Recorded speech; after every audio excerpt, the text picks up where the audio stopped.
बॉलीवुड के मशहूर एक्टर सैफ अली खान एक बार फिर अपने रोल से लोगों को हैरान करने वाले हैं।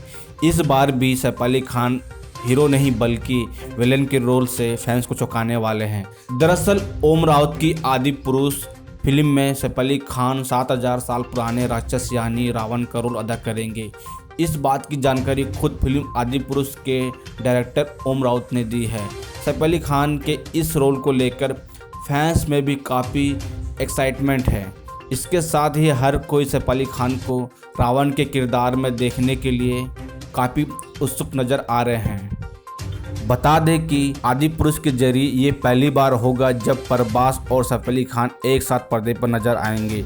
वहीं सैफ अली खान की बात करें तो वह इससे पहले Tanaji the unsung warrior film में भी खूंखार विलेन के रूप में नजर आए थे, जिसमें फैंस ने उन्हें खूब पसंद भी किया था।